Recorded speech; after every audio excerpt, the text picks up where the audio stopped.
எல்லாருக்கும் வணக்கம். இந்த பதிவில் எதை பற்றி பார்க்க போகிறோம் அப்படின்னா, அதாவது மக்களே, மக்கள் தீர்ப்பே மகேசன் தீர்ப்பு அப்படின்னு மக்கள் எல்லாருமே சேர்ந்து கிட்டத்தட்ட இந்திய அரசியல் வரலாற்றிலேயே ஒரு புது கட்சி ஆரம்பித்த, அதாவது முதல் முறையாகவே தேர்தல் சந்திக்கக்கூடிய ஒரு கட்சிக்கு இவ்வளவு வாக்குகள் செலுத்தி 234 தொகுதியில் 108 தொகுதியில் ஜெயிக்க வச்ச வரலாறுங்கிறது இதுவரைக்கும் யாருமே படைக்கல. இனிமே யாருமே தமிழக வெற்றி கழகத்தோட தலைவர் தளபதி விஜய் அவர்கள் பண்ணின சாதனையை வேறு யாராலும் பண்ண முடியாது. இந்த வெற்றி தமிழக வெற்றி கழகத்துடைய தலைவருக்கு மட்டும் சார்ந்தது அல்ல. இந்த வெற்றி தமிழக மக்களுடைய மனசில், அதாவது திமுகவும் வேணாம் அதிமுகவும் வேணாம் அப்படின்னு நினச்சிட்டு இருந்த ஒவ்வொரு குடும்பத்தில் இருக்கக்கூடிய உறுப்பினர்களுடைய மனசில் என்னென்ன இருந்துச்சோ அத்தனை குடும்பத்துடைய வெற்றி தான். அத்தனை குடும்பத்துக்கும் இந்த சாதனை போய் சேரும். ஏன்னா விஜய் அப்படிங்கிறவர் ஒரு தலைவர் மட்டும்தான்.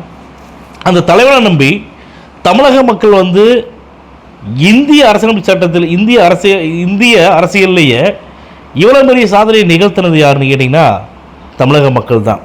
இப்போ விஜய் அவர்களுக்கு ஓட்டு போட்டு ஜெயிக்க வச்ச நம்ம தமிழக மக்கள் தான் இந்த சாதனைக்கு எல்லாம் சொந்தக்காரங்க. அதனால் தமிழக மக்கள் எல்லாரும் சேர்ந்து தான் விஜய் அவர்களுக்கு ஓட்டு போட்டு 108 தொகுதியில் ஜெயிக்க வச்சுருக்கிறோம். அதே மாதிரி எதற்காக விஜய் அவர்களுக்கு ஓட்டு போட்டு ஜெயிக்க வச்சோமோ அந்த விஷயங்கள் எல்லாமே சீரும் சிறப்புமாக நடக்கும். தமிழக வெற்றி கழகத்துடைய தலைவர் தளபதி விஜய் அவர்களை நம்பி ஓட்டு போட்ட மக்களை மற்ற கட்சிகள் மாதிரி திமுக அதிமுக மாதிரி விஜய் அவர்கள் ஒரு காலமும் ஒரு நேரமும் ஏமாற்ற மாட்டார். அதில் எந்த ஒரு மாற்று கருத்தும் கிடையாது.